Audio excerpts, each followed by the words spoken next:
साल 2005 से 2007 के बीच गोताखोरों को पानी के अंदर डूबी हुई नगरी मिली थी, जो कुछ और नहीं बल्कि श्री कृष्ण की द्वारिका नगरी थी। जिस द्वारिका नगरी को भगवान श्री कृष्ण ने बसाया था, आखिर उसके साथ ऐसा क्या हुआ कि पूरी की पूरी नगरी जल में समा गई। जिस साम्राज्य के कभी भगवान कृष्ण स्वामी हुआ करते थे, आज वह कहाँ गया? वहां क्या घटनाएं घटी जिसकी वजह से इतनी बड़ी नगरी पानी में डूब गई? तो चलिए फिर इन सवालों के जवाब जानने के लिए आपको लिए चलते हैं इतिहास के पन्नों में। जानकारी के लिए चैनल को सब्सक्राइब कर सकते हैं। सबसे पहले जानते हैं कि आखिर श्री कृष्ण द्वारका क्यों गए थे। दरअसल कृष्ण ने राजा कंस का वध कर दिया तो मगधाधिपति जरासंध ने कृष्ण और यदुवंशियों का नामो निशान मिटा देने की ठान रखी थी। जैसे उसे मौका मिलता था, वह बार बार मथुरा और यादवों पर आक्रमण करता था। उसके कई मलेच्छ और यवनी मित्र राजा थे और आखिर में यादवों और बाकी मथुरावासियों की सुरक्षा को ध्यान में रखते हुए भगवान श्री कृष्ण ने मथुरा को छोड़ने का निर्णय लिया। फिर विनता के पुत्र गरुड़ की सलाह और कुकुम्बी के आमंत्रण पर कृष्ण कुशस्थली आ गए। वर्तमान द्वारिका नगरी कुशस्थली के रूप में पहले से ही मौजूद थी। भगवान कृष्ण ने इसे उजाड़ हो चुकी नगरी को पुनः बसाया था। कृष्ण अपने 18 नए कुलबंधुओं के साथ द्वारिका आ गए। यहीं 36 वर्ष राज्य करने के बाद उनका देहावसान हुआ। द्वारिका के समुद्र में डूब जाने और यादव कुलों के नष्ट हो जाने के बाद भगवान कृष्ण के परपौत्र वज्र और वज्रनाभ द्वारिका के यदुवंश के अंतिम शासक थे, जो यदुवंशियों की आपसी लड़ाई में जीवित बच गए थे। द्वारिका के समुद्र में डूबने पर अर्जुन द्वारिका गए और वज्र और शेष बची यादव महिलाओं को हस्तिनापुर ले गए। कृष्ण के परपौत्र वज्र को हस्तिनापुर में मथुरा का राजा घोषित किया गया। वज्रनाभ के नाम से ही मथुरा क्षेत्र को ब्रजमंडल कहा जाता है। दोस्तों, श्री कृष्ण की सुनहरी नगरी द्वारिका पानी में डूब गई। उसके पीछे 2 श्राप को कारण बताया जाता है। सबसे पहला जो श्राप गांधारी द्वारा श्री कृष्ण को दिया गया था, और दूसरा श्राप जो कि उनके वंश को दिया गया था ऋषि द्वारा।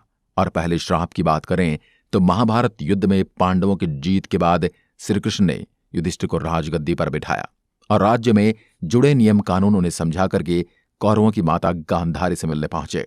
कहना के आने पर गांधारी फूट फूट कर रोने लगी और फिर क्रोध होकर उन्होंने श्री कृष्ण को श्राप दिया, क्योंकि उनके हिसाब से उनके 100 पुत्रों को मारने के पीछे सबसे बड़ा हाथ बस श्री कृष्ण का ही था।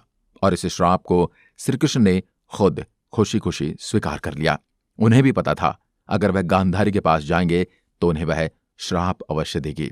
उसके बाद भी वो वहां पर गए थे और श्राप में उन्होंने कहा कि जिस तरह तुमने मेरे कुल का नाश किया है, तुम्हारे कुल का अंत भी इसी तरह होगा।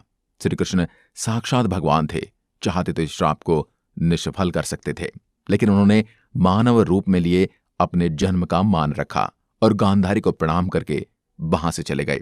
और ऐसे उन्हें और उनके कुल को पहला श्राप लगा। इसके बाद दूसरा श्राप ऋषि द्वारा कृष्ण और उनके पूरे कुल को दिया गया था, और यह सब उनके पुत्रों की गलती से हुआ था। श्री कृष्ण के पुत्र सांब अपने मित्रों के साथ हंसी ठिठोली कर रहे थे। उस समय महर्षि विश्वामित्र और कण्व ऋषि ने द्वारका में प्रवेश किया। जब सांब के नवयुवक मित्रों की दृष्टि इन महान ऋषियों पर पड़ी तो इन पुण्य आत्माओं का अपमान कर बैठे। इन युवकों ने सांब को एक महिला के वेश में तैयार किया और महर्षि विश्वामित्र और कण्व ऋषि के सामने पहुंचकर उनसे बोले, ये स्त्री गर्भवती है, आप देखकर बताइए कि इसके गर्भ से क्या उत्पन्न होगा।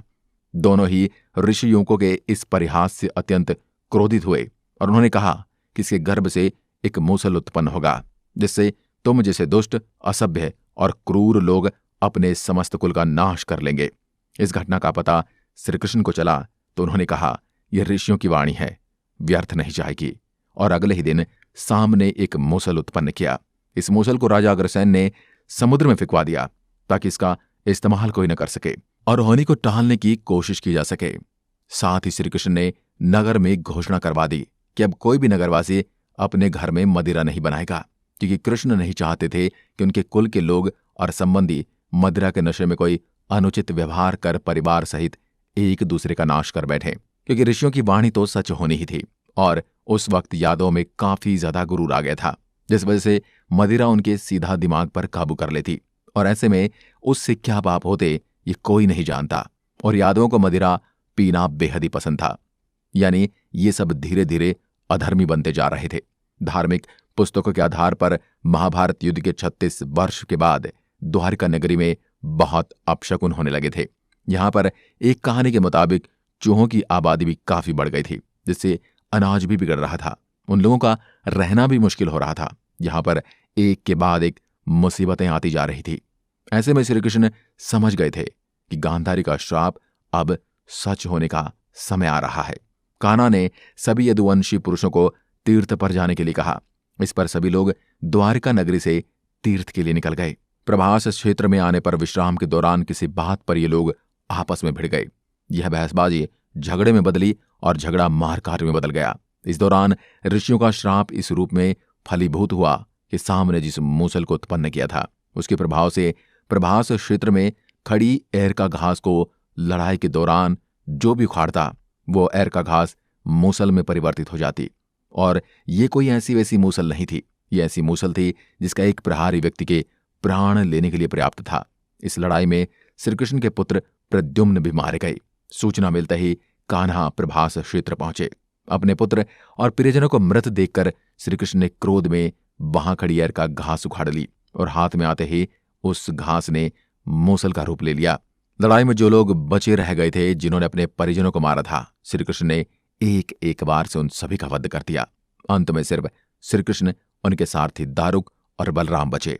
इस पर श्रीकृष्ण ने दारुक से कहा कि हस्तिनापुर जाकर अर्जुन को यहां ले आओ।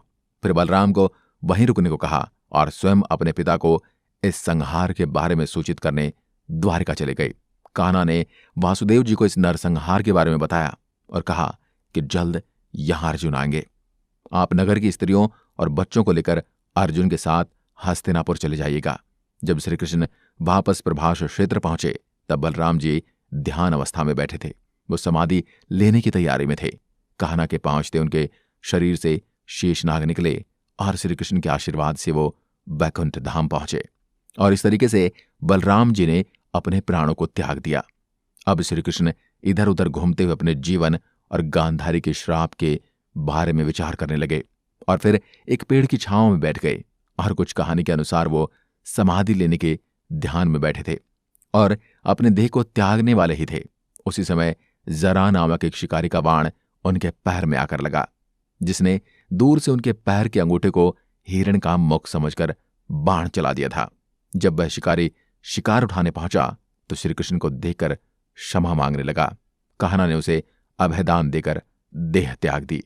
अर्जुन ने द्वारका पहुंचकर वासुदेव जी से कहा कि वह नगर में शेष बचे सभी लोगों को हस्तिनापुर चलने की तैयारी का आदेश दें। फिर अर्जुन ने प्रभास क्षेत्र जाकर सभी यदुवंशों का अंतिम संस्कार किया।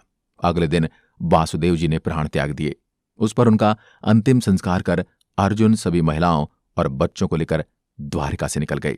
जैसे उन लोगों ने नगर छोड़ा, द्वारिका का राजमहल और नगरी समुद्र में समा गए। उसी नगरी के पिलर और अवशेषों के बारे में समुद्र से जुड़ी अलग अलग रिसर्च के दौरान जानकारी मिलती रही। पहले भारतीय वायुसेना के पायलटों ने समुद्र के ऊपर से उड़ान भरते हुए नोटिस किया था और उसके बाद 1970 के जामनगर के गजेटियर में इसका उल्लेख किया गया था। उसके बाद इन खंडों के बारे में दावों प्रतिदावों का दौर चल पड़ा। बहरहाल जो शुरुआत आकाश से वायुसेना ने की थी, उसकी सच्चाई भारतीय नौसेना ने सफलतापूर्वक उजागर कर दी। एक समय था जब लोग कहते थे द्वारिका नगरी एक काल्पनिक नगर है, लेकिन इस कल्पना को सच साबित कर दिखाया आर्कियोलॉजिस्ट प्रोफेसर SR राव ने।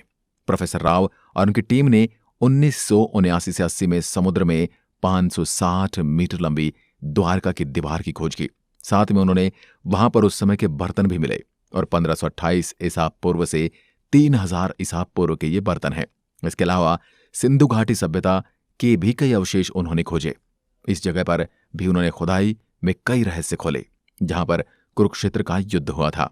पहले 2005 फिर 2007 में भारतीय पुरातत्व सर्वेक्षण के निर्देशन में भारतीय नौसेना के गोताखोरों ने समुद्र में समाई द्वारिका नगरी के अवशेषों के नमूनों को सफलतापूर्वक निकाला। उन्होंने ऐसे नमूने एकत्रित किए जिन्हें देखकर आश्चर्य होता है। 2005 में नौसेना के सहयोग से प्राचीन द्वारिका नगरी से जुड़े अभियान के दौरान समुद्र की गहराई में छोटे कटे छटे पत्थर मिले और लगभग 200 नमूने एकत्र किए। दोस्तों, आज की वीडियो में बस इतना ही। वीडियो में यहां तक बने रहने के लिए आपका बहुत बहुत धन्यवाद। क्या आप ऐसे और वीडियोस देखना चाहते हैं तो हमें कमेंट में लिखकर जरूर बताएं। एक बार फिर मिलते हैं, तब तक के लिए नमस्कार, धन्यवाद।